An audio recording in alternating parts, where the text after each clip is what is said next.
नमस्कार, मैं रितु सिंह मुजफ्फरपुर बिहार से आप सभी को नवरात्रि की हार्दिक शुभकामनाएं। जैसा कि पुनीत और उनकी आंगन की टीम ने आपसे वादा किया था कि वो आपको इस नवरात्रि अलग अलग 9 दिन और स्त्री की अलग अलग 9 रूपों से आपका परिचय करवाएंगे। 9 विशेष रूप, ऐसे रूप जिनके बारे में हम जानते तो हैं, पर सोचना, स्वीकार करना, समझना ये तो बहुत दूर की बात। सुनना तक पसंद नहीं करते, असहज महसूस करते। आश्चर्य है, पर ये सच है, हमारे समाज की कड़वी सच्चाई। और इसी कड़वी सच्चाई को बयां करने की इस कड़ी में आज मैं मौजूद हूँ आप सभी के सामने पुनीत की कुछ पंक्तियों के साथ। सुनिएगा कि मरे हुए रूह के साथ जिस्म को ढोती, मरे हुए रूह के साथ जिस्म को ढोती, आखिर कौन है वो? कभी कॉलेज में छेड़ा गया तो कभी बाजार में तंज कसा गया, कभी कॉलेज में छेड़ा गया तो कभी बाजार में तंज कसा गया। कभी पहनावे और शरीर पर तल्ख टिप्पणी, कभी पहनावे और शरीर पे तल्ख टिप्पणी, तो कभी अकेले देखकर रास्ता भी रोका गया। बस इतना ही नहीं है इस सभ्य समाज की कहानी, बस इतना ही नहीं है इस सभ्य समाज की कहानी।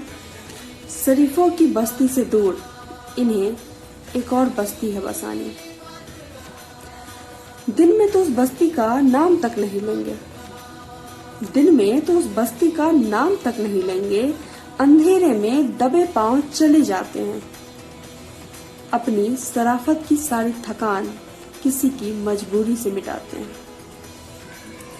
और वहां बेजान पड़ी उस औरत की कहानी भी कुछ ऐसी, और वहां बेजान पड़ी उस औरत की कहानी भी कुछ ऐसी है। बंद 4 दीवारी के अंधेरों में पर कटे परिंदे जैसी है। कभी मजबूरी से लाई गई तो कभी धोखे से भगाई गई, कभी मजबूरी से लाई गई तो कभी धोखे से भगाई गई। ख्वाहिशों की सेज पर बिन कपड़े लेटाई गई। यहाँ 2 रोटी के खातिर उसे इतना सताया जाता है, यहाँ 2 रोटी के खातिर उसे इतना सताया जाता है।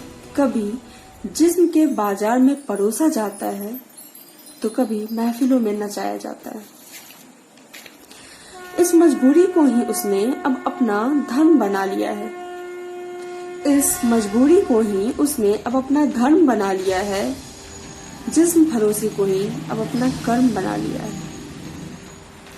मरे हुए रूह और जिस्म के साथ भी, मरे हुए रूह और जिस्म के साथ भी रोटी और मजबूरी के साए अपनी सांसों को ढोती।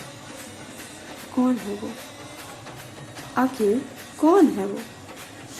कोई दूसरी औरत है।